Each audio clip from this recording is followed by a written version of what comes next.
who is not going to change their picks is Chaos. He was abusive on Graves in that game one, and he is going to stick with it. The odd one also is going to stay with Maokai. We saw that incredible first blood, aggressive, but carefully picking his spot, and Nightjackie's going to stick on Morgana. He really liked his initiates in that game one. Curse really saying right now that they don't think they did much wrong in their team comp, maybe other than giving up Shen. They've taken a very similar approach to this game. Only swap out from their previous team comp is they have Nunu support instead of Blitzcrank support. If this does anything, it's actually going to make their team fight phase and late game battles more powerful, just because they're going to be able to steroid up Cop and not have to deal with a steroided with a steroided Chaos. So really, only slightly different picks. Darius not having Shen, he picks up on Rumble. Reggie's still on Ryze. Westeros still on Vladimir. This could very well be a repeat super close battle that we saw last game. If Xpecial lands a couple of hooks, TSM is going to be able to absolutely nuke a couple members of Curse.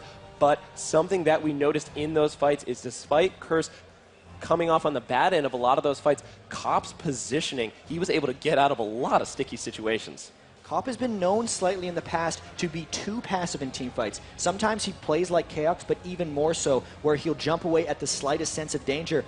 Earlier on in this tournament, he does say he had one of his best games ever. He's learning that balance more and more, trying to become almost a little bit more like Chaos in a lot of ways.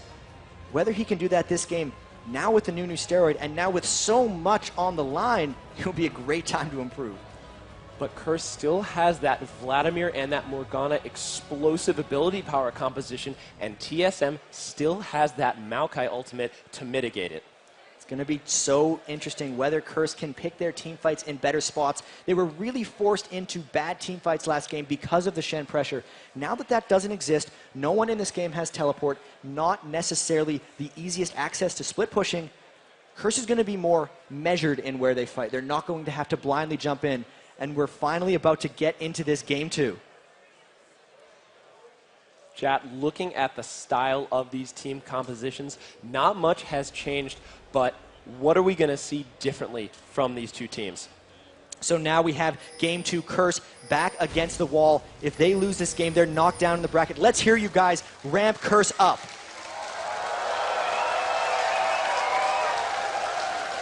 And for all of you TSM fans, I know there are a lot of you out there. If you want to see TSM into the grand final, secure a place in the World Championship, and go on to the Season 3 Championship Series, let me hear you.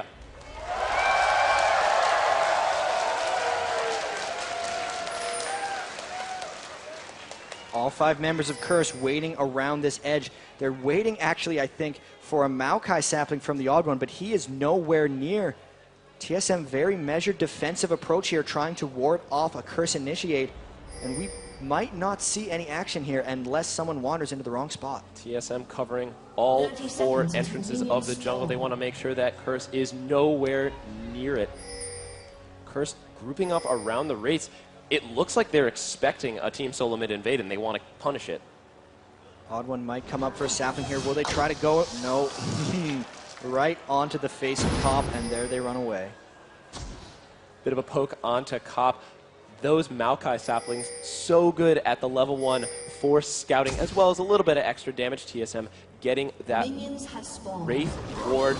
We'll see if Reginald is going to do what he really likes to do, which is steal Curse's Wraiths right off the bat. Right now, he's going to help Odd One out with the Wolves Blue. Another standard opening for both of these junglers. Go aggressive level 1s. Saintfish is starting red here. He's going to run to there right after picking up these Wraiths. Wonder if Odd One's going to save his smite for faster access to jungle. And we actually see a 2v2, bit of a lane swap, predicting each other's movements. This is going to give TSM a slight advantage because they're getting the experience from double golems up top. Top and Elements are not going to be so lucky. Vladimir and Rumble moving into that bottom lane. Chaos and Xpecial extremely aggressive with that great Blitzcrank.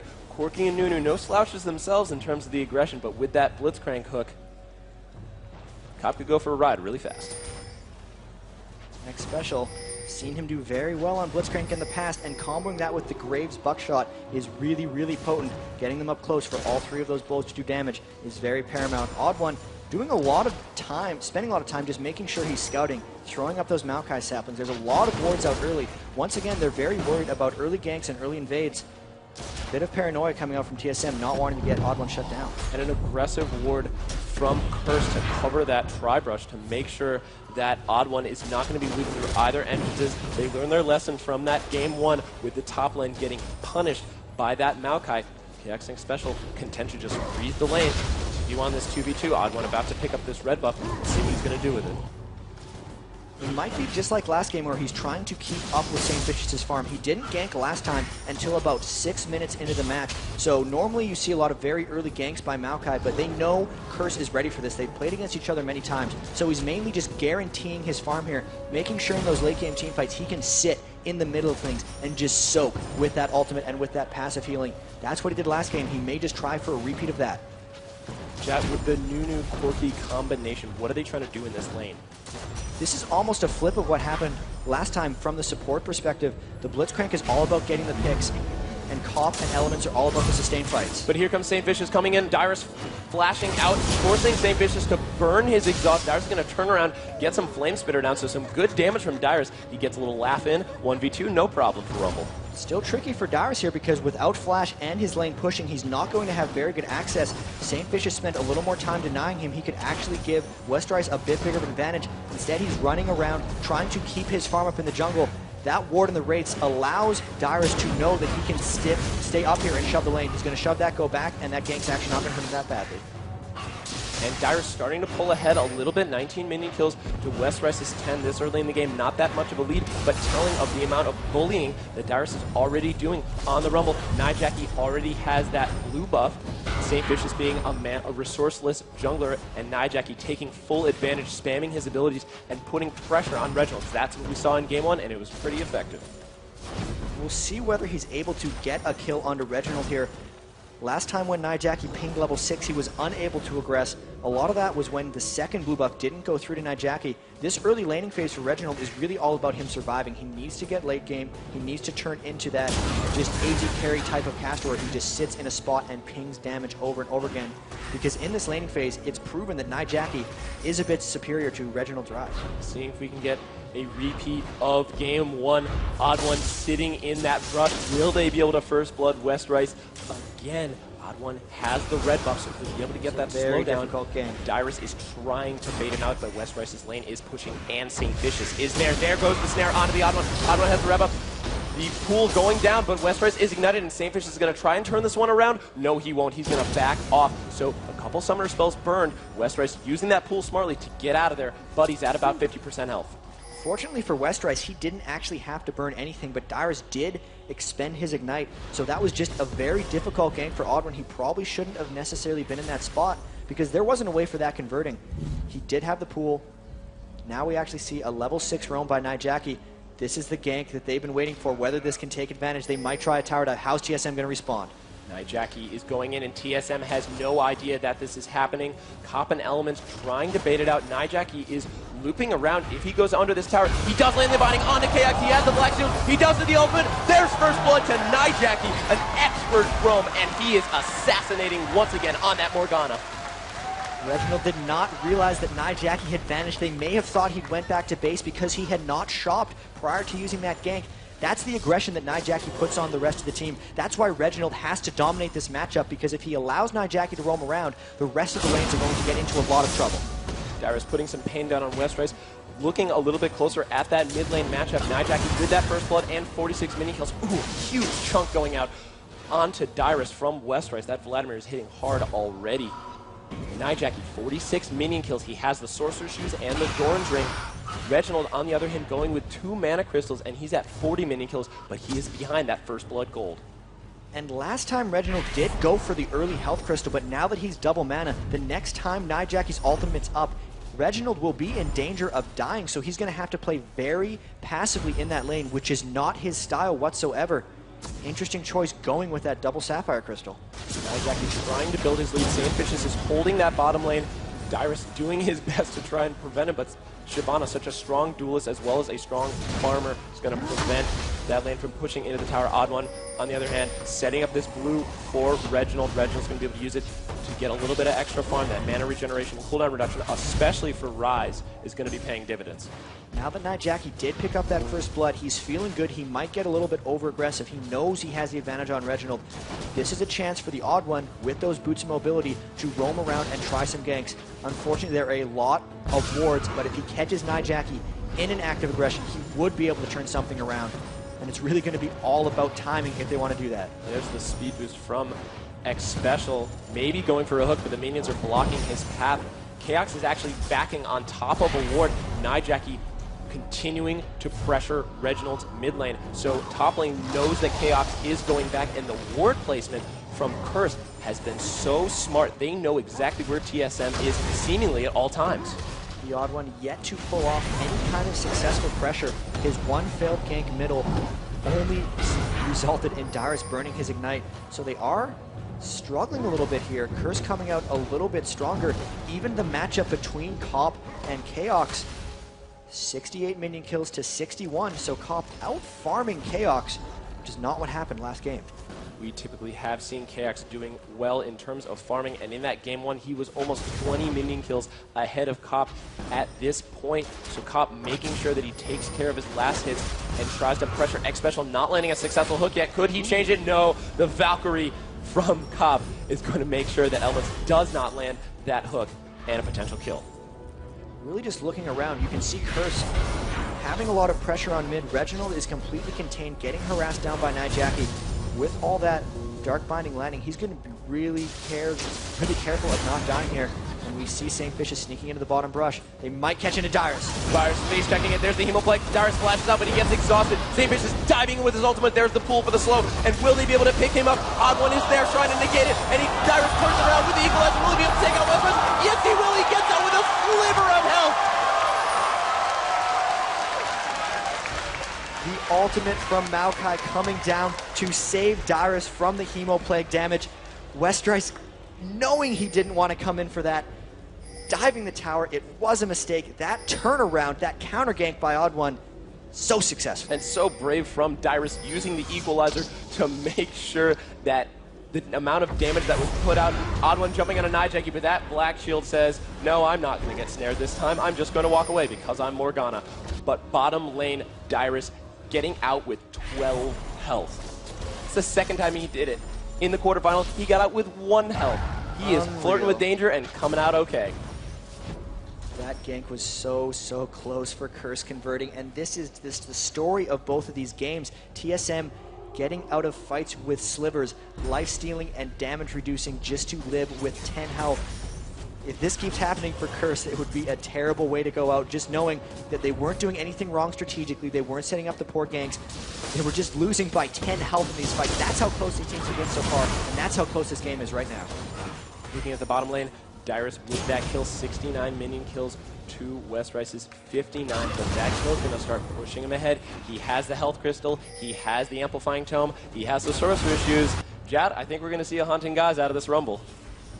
Very well might. So common on TSM nowadays, or even just Rumble nowadays. So much base damage from that Flame Spitter. You just want to stack magic penetration to crush down on your opponent. You can see that Westrice is predicting that a little bit, getting the early Spirit Visage, so they're just building up against each other. And now, the first objective control here from Curse, trying to force down onto the Dragon. They're going to get it because Chaos is up top farming. Curse has all 5 members of their team, and the TSM main damage dealer is in the top lane. Chaos is going to shove this lane, but Curse is going to take the first Dragon of this game too. Fantastic objective control. All tournament for Curse. Really out-objectiving TSM is no easy task. The Odd One was the creator of creating timers. He times wards, he times buffs, he times dragon. But St. Vicious is beating them to the punch. Their team cohesively is moving around a lot better. And whether that's a choice of TSM not wanting to fight and ulting up Morgana early on, instead waiting for later, or not, it is giving Curse that dragon advantage. Chaos once again trying to get that tower down. In game 1, we saw Curse take first dragon, and Dyrus as well as the Odd One tried to take that top tower down. He could be in a lot of trouble here. Odd One could loop in for the gank. There he goes. There's the speed boost throwing special. Exhaust going down. Odd One gets the snare down. Will Westrice be able to pull? He pops the Hemoplague, but Odd One is there with the ultimate. Westrice is ignited. One more hit will do it. Will he go down? Yes, he will. Chaos picking up another kill for TSM. And I have to highlight how good TSM played that, because Maokai and Blitzcrank are all about getting Chaos farm. Any three of them could have finished off the last hit, but they knew they had the kills so far in the bag that the Odd One and X Special just stopped attacking right at the end, making sure that Graves got that gold. Really, they're just all about getting Chaos that gold because they know how good he is at carrying. They not only got that kill, they got the first turret of this game too, so TSM making sure that they get ahead, and we know that when TSM gets ahead, they are so difficult to come back against. That actually evened out the gold exactly for a quick second. You can actually see, though, that Nijaki, just much like last game, out-farming Reginald, out-pressuring Reginald so far. Once he completes that Abyssal Scepter, they're going to be going for these objectives, and whether or not TSM decides to continue to concede Dragons or not will decide if we get another engagement. Curse really wants those fights. Once they get that Abyssal Scepter on Jackie, it's all about him being powerful. In the meantime, though, TSM doing a lot of three-man roaming, trying to just pressure down onto Curse, because Cobb, he's got to be careful. He might not be able to hold this on his own. This is that early pressure style we've seen TSM learning from their losses. We saw this with Azubu Blaze X Special, just meat shielding Everyone all the top missiles. here. This could be a big engage. Odd One is here. Nijaki is roaming. The Maokai sapling sees him, and TSM is going to disengage immediately. Reginald was heading bottom as well, so we could have seen a 5v4 exchange. Westrice is top lane, trying to farm out. He is at 88 minion kills to Rummel's 95, so Dyrus still a little bit ahead, especially with that gold, and with Westrice at 0 and 2. You can see that the farming of the jungle objectives and the lanes is giving Curse a bit of an edge. Despite being down 1 tower to 0, and despite being down 2 kills to 1, they still hold the gold advantage. So they're doing a really good job in the lanes, just making sure they get their gold in hand. Now they're pressuring up top a lot with Westrice. He's been doing a lot of great farming against Dyrus the whole game. And when these team fights clash, I can't expect them to be any more one-sided than last game. They're going to be so close. Everything has been so close this entire series. Odd One looping in, trying to extend that lead a little bit. Odd One drops the sapling behind Westrice, knocks him back. There's the snare. Dyrus is there. Could this be the Electro Harpoon? Electro Harpoon is there. Westrice flashing sideways, Ignite going down. St. Vincent is there. Odd One dropping his ultimate, having to flash out. The Westrice is there. Could they turn this around? They are going to turn this one. Westrice is going to take him out, and St. Vincent is going to continue onto Dyrus. Dyrus taking out Westrice. Nijaki is there. Could he land the binding? One binding will do it. There's the ultimate. Will he get it? Yes, he will. And Dyrus is going to go down. Nijaki getting the roam and the kill. The turnaround 2v1 for Curse Gaming. That is almost a repeat of what happened last time when they jumped onto St. Vicious and Westrice in that fight. And as a counter, Reggie is trying to roam down bottom, but everyone is backing up in preparation for that. Such a good synergy between St. Vicious and Westrice thus far. He used to gank top so much, they're really building that up because their coordination in those 2v2s is top-notch. As KX and X Special try to take this bottom tower down, they're just going to back off and let the minions do it. St. Vicious is trying to return the favor. Little more health on that top tower. St. Vicious is going to back off. He still has that red buff, so those ganks are still going to be quite potent. But with these towers going down, we are very well going to see a lot more team fights, Chad. We have a replay of that last gank, and let's just get that rolling so we can show you what's up. So much trouble for Westrice. You can tell they knew they could train him down entirely. Westrice flashes in the direction of St. Vicious so he can come in over top while the Hemoplague is still running. They try to flash away, but the red buff from St. Vicious and the slow from Westrice does slow that down. They are able to finish off Vladimir, but here St. Vicious is just on the train. No way Nijaki is not getting this kill. He had Flash, Alt, and Dark Binding. He runs into range so he can get the slowdown, making the Binding easier to land, and saves his Flash.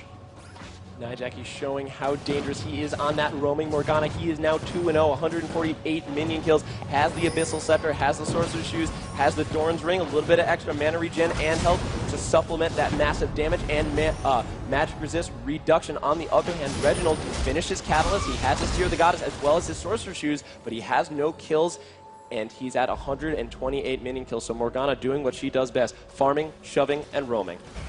We see actually a Trinity Force coming out onto Cobb, So that's a mid-game power spike item. When you get the Trinity Force, it is one of the best items for its purpose early, but we see Chaos going with the Bloodthirster. That's going to transfer in to better multiplication of damage. Once he gets the Phantom Dancer, he will be stronger than Koff. Right now is when Curse needs to take their advantage. That Dragon's going to be coming out soon. They still haven't pushed on any towers. They have to start pouncing now, otherwise TSM's control in teamfights and damage reduction from Maokai's ultimate will probably lead to another victory. Curse has to jump on it right now while they have the edge. Nijaki continuing to pressure this mid lane. Odd One X Special and Chaos ward clearing around this dragon. Curse dropping one more ward in the dragon pit, maybe trying to bait out. They start finding Nijaki, just missing it. Kopp dropping a couple of missiles to aggro the dragon. And TSM's going to say, okay, we're going to start it up. 5 members of TSM there. 5-on-5 engagement. I think Curse has the edge if they engage properly. West Rice is coming in from behind, so this could be a flank. Nijaki flashing in onto Reginald. Reginald's going to get obliterated. Kopp taking him out.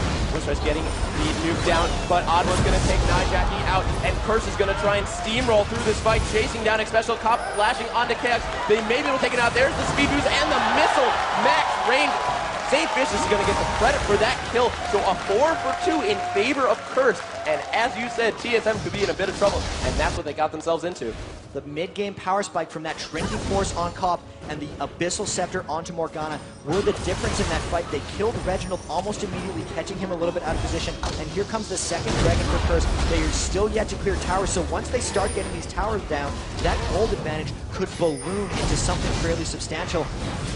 Really good play by Curse. This is a bigger edge than they had in game 1. Will they be able to hold on to it? St. Vicious basically soloing that second Dragon 2-0 in favor of Curse as we approach the 19-minute mark. We have a quick replay of that last epic Dragon exchange. It was an interesting ult by Nijaki, but they did make sure to get Reginald out of the way. Chaos can never get fully involved in this fight because Westrice came in from behind and dropped the Hemo Plague. He actually ends up flashing away, and here Kopp makes a good decision. Knowing St. Vicious had the Blitzcrank down, he needed to get the damage down onto Chaos, and he was able to finish it off. Kopp with that Trinity Force putting so much damage out. Chaos not able to get out of there. He was extremely low, but wasn't able to repeat his antics of last, him surviving with a sliver of health. Those missiles from Kopp were dead on, and Nijaki, with that exchange, was able to pick up a needlessly large rod. So those ultimates are going to be hitting even harder in the next fight. Waiting actually for the big aura items to start coming out. The Abyssal Scepter was reached by Nijaki early. St. Vicious very close to reaching that Aegis of the Legion. They're just going to try to continue and win team fights with those aura items on top. They will give them a bigger and bigger edge. They need to start clearing these global objectives to make their entire team stronger. They're really going a little bit all in, especially with that Trinity Force and just with the Morgana composition.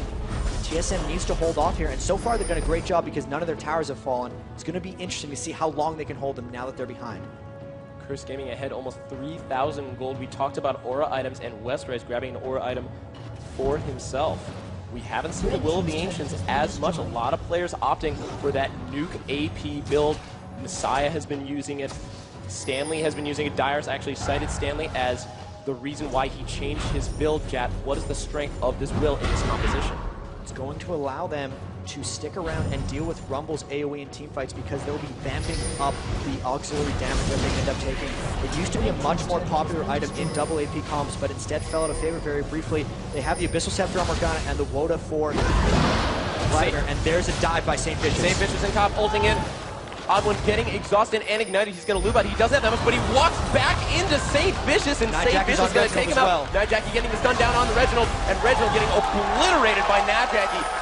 There's that damage we were talking about from Nijaki. He is now 3-1-2. Oh my goodness, the pings are going down onto Baron. They have 2 members of TSM down. This is a very aggressive play. There's a ward inside the Baron pit that they are clearing out. TSM knows exactly what they're going for. They've used ultimates in teamfights. How is TSM going to try to prevent this? Dyrus does have that equalizer. 5 members of Curse are looking to catch him. Dyrus just doing the binding. Exponential chaos, and there goes the equalizer. Kopp trying to get some damage onto Dyrus. Dyrus flashing up. Will he be able to take Scene out?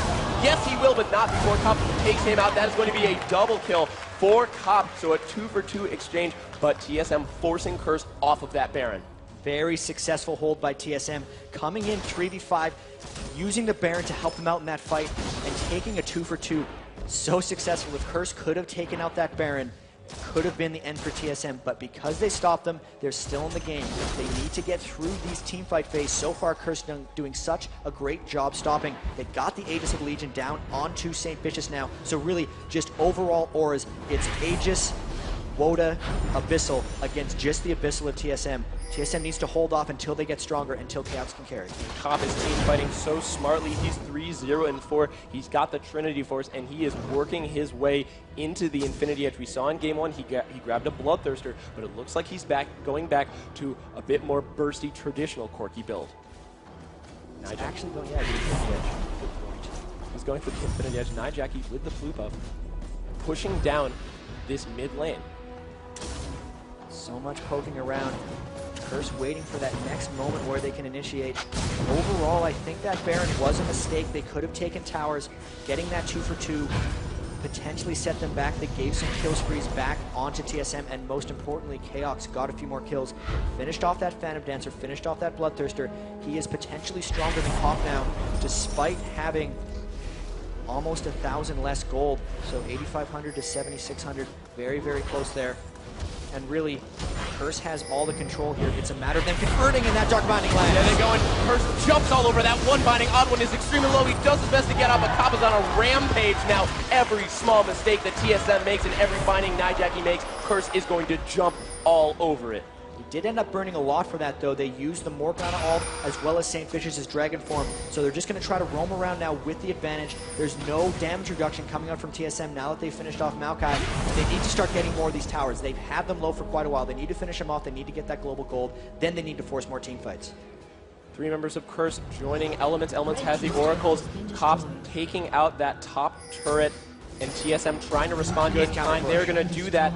They're going to loop around. Odd One will not spawn. He has just spawned, so if he wants to be a part of this next engage, he's going to have to book it. Thankfully, he has those boots of mobility, so he's going to be able to do just that. He is extremely tanky. He's got that Spirit Visage. He's got the 2 gold for 10 items, the Heart of Gold, giving him a little bit extra health, and he has the Cloth Armor as well, so we may see an Aegis of the Legion in his future, or a Frozen Heart, depending upon how he wants to go for it. The rest of TSM, though, looking at their builds, the big story is that featured matchup we were talking about, Reginald versus Nijaki. Curse has been all over Reginald in every single fight. He's 0-2-2, 173 mini kills to Nijaki's 3-1-5, 209 mini kills. Nijaki now has his Zhonya's Hourglass as well, and another blasting wand. Reginald has the Rod of Ages, and he has the Tear of the Goddess. Still a little bit behind Nijaki. Nijaki is actually a far bit ahead of Reginald. 2,200 gold, 8,900 to 6,900, so another Dragon coming down for Curse. TSM can't even contest them right now, actually. They have to almost wait until Curse makes a mistake or until the game gets substantially later. Only being 25 minutes in, TSM is not quite at the edge. If X Special can maybe land a hook on someone who's not Nijaki, because Nijaki would just ult, pop his on his Hourglass, and create the team fight from there. Much caution has to be used by TSM here because they're a fair bit behind. Great play by Curse thus far. TSM is almost 7,000 gold behind, but X Special on Blitzcrank is that wild card. We'll see if he's going to be able to land a binding, but even if he does, Cop on Corki, who would be one of those high priority targets, has the Valkyrie. He goes through the wall, he'll just jump back through it. So much pressure now coming out from Curse. They've pushed down the outer towers. They've taken all of the dragons. Now it's about pressuring Baron, but they need to be so careful with that. Blitzcrank on X Special can just pull through the wall. The Rumble ult can completely obliterate teams at Baron Pit. It makes things very dangerous. Curse most likely wants to just push the side lanes and then look for fights in TSM's jungle because that's how they've gotten to this point. It might be too early for them to force Baron. The last time they did that, they did lose 2 members, 4-2, and they're probably not doing that again too shortly. It's all about farming up, trying to keep that advantage on TSM, because eventually that Nijaki Morgana ult will not have enough damage to clear out TSM, and they would be able to turn fights around. A couple members of Curse Gaming backing off. Top has finished his Infinity Edge, so he's now Trinity Force Infinity Edge, so he's got the burst as well as that sustained auto attack damage and the critical strikes. He's also picked up a Negatron Cloak to make sure he doesn't get obliterated by that Dyrus Reginald Rumble Rise combo. Rise a late game terror if he gets his items. Reginald doing his best to try and get there. Dyrus just went back to shop. He picked up a Giant's Belt and an Amplifying Tome, so there could very well be a Rylai's Crystal Scepter in his future. That slow, coupled with the slow from the Equalizer, could spell trouble in the next team fight against Curse. There's a lot of posturing around here. We seem to have slowed down a little bit. Curse trying to plot their next move.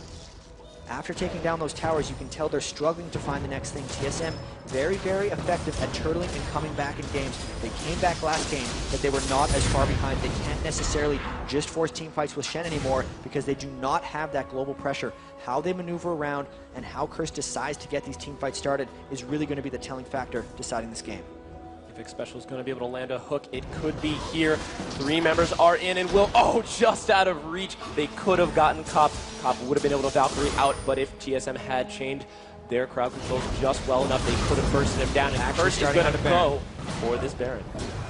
They might just force this out. No, they're going to be backing off. They do not want to risk getting caught in a Rumble ult or get into a Smite Steal war. They don't have a big enough lead yet to directly force it. Instead, they're going to try to push mid. You can see TSM is split up a bit. Dyrus is shown top. They could get a quick tower here. Something we haven't really touched on is the effectiveness of TSM when they're fighting in that Baron pit. Rumble with that equalizer, able to just drop it along the line as Curse is doing that Baron, and Maokai can drop his ultimate in, so we could see a couple of flashes in if Curse decides to force the action inside that pit. They're going to be able to get this tower. Members of TSM having to recall back to base. Another pickup. That first inner tower there from Curse has been dropped for TSM.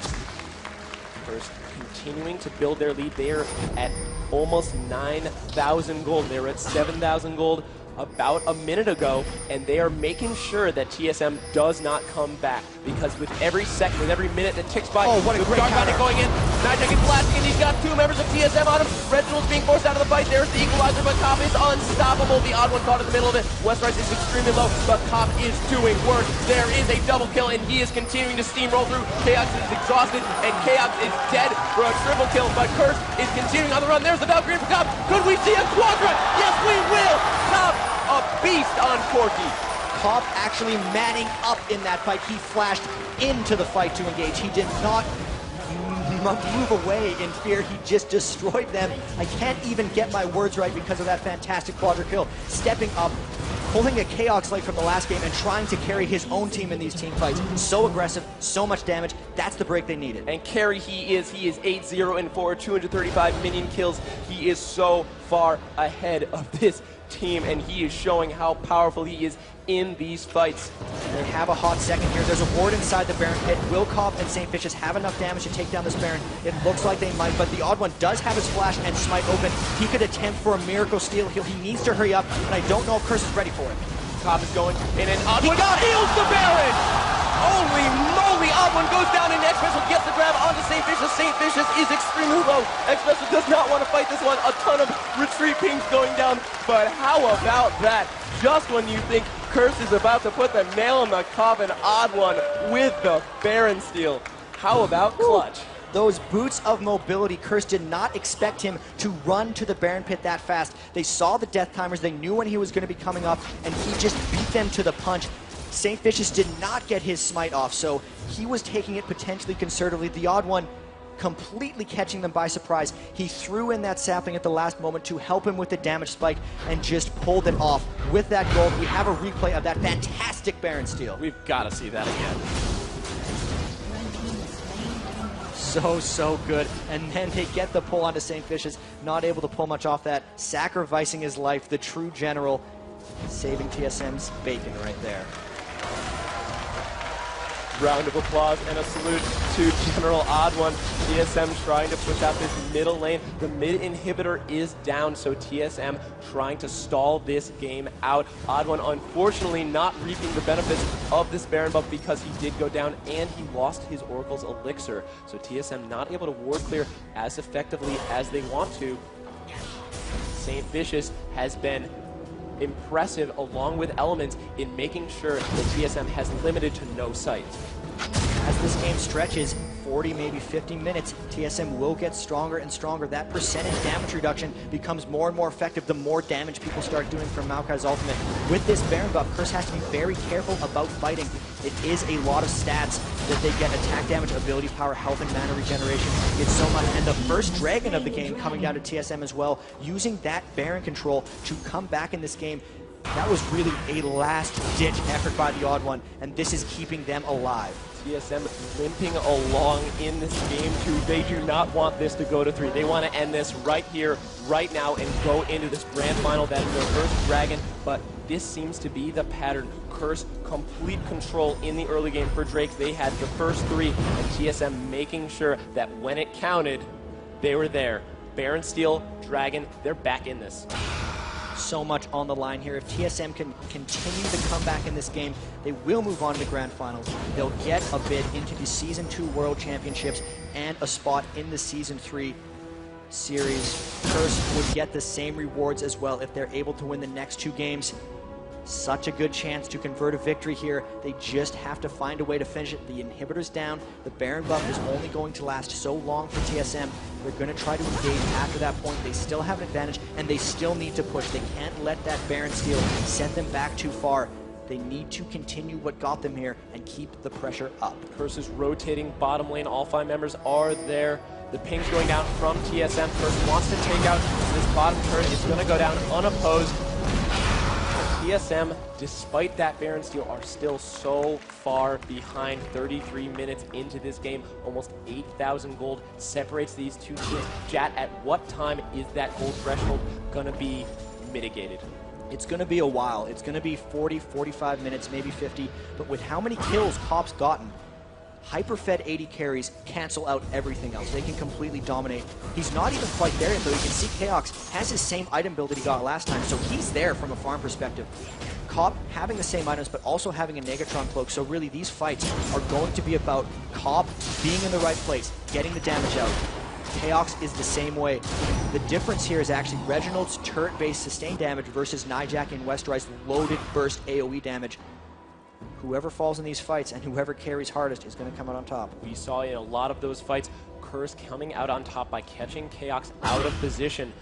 And looking at a couple more of the items for TSM, Dyrus has finished his Rylai's Crystal Scepter, so that's going to allow TSM to get a little bit of a better position and prevent Cop, who has been so mobile, especially with that Blood Boil, from getting out of sticky situations and imposing as well. They don't want to see another quadra kill in this one. TSM is there. You could see another engage in this one. Couple pokes going down, and the middle inhibitor has finally respawned. Baron is also off onto TSM, so the fight could very well start, and Curse would have no problems going in. They get the pawn. Sage being forced to ultimate out. TSM is going to disengage right away before the next engage. Curse is not going to have that Saint Vicious ultimate. I was almost expecting Saint Vicious to turn right around and try to ult in, and that to be a catalyst for the start of the fight. But everyone was on the same page. Saint went out. No one went in to rescue him. Now it's just a matter of resetting that hold. A very effective stall for TSM, because now Curse can't fight successfully without the Dragon form. He's got to farm up, get that rage stacked up again so he can use his ultimate.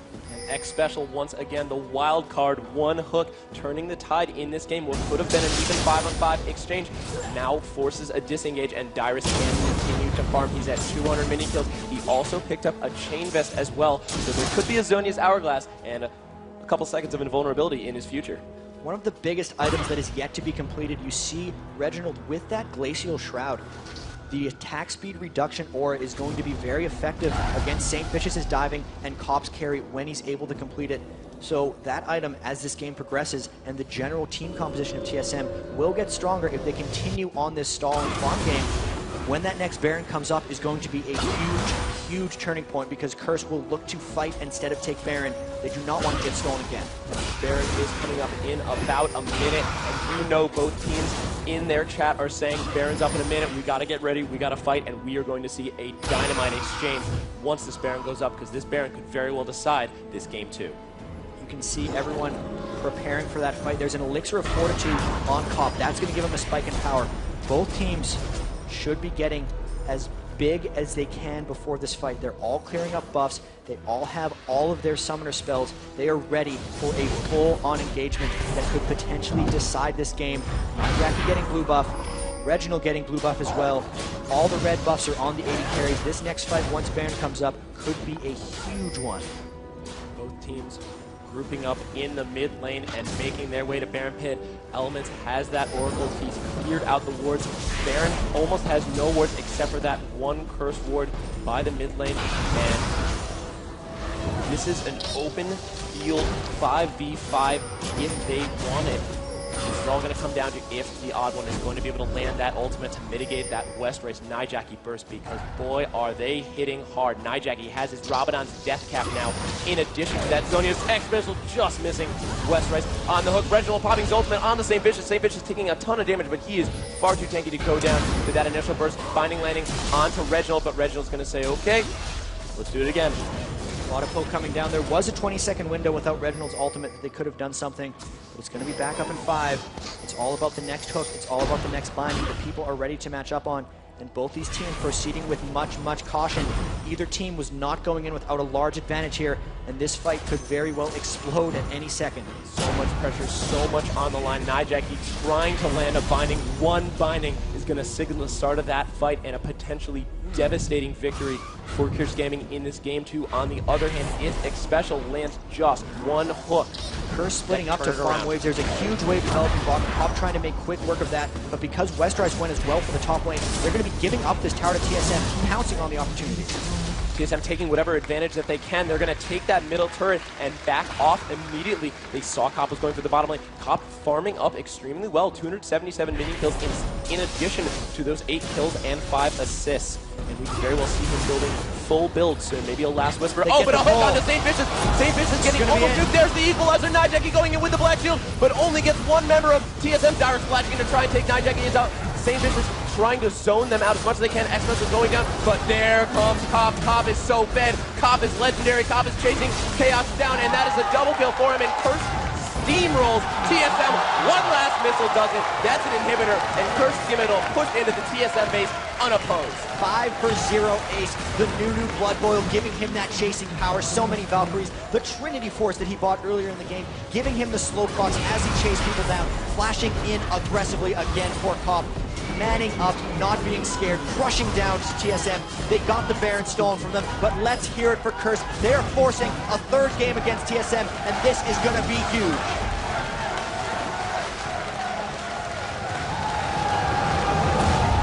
This series has been unbelievable from the get-go.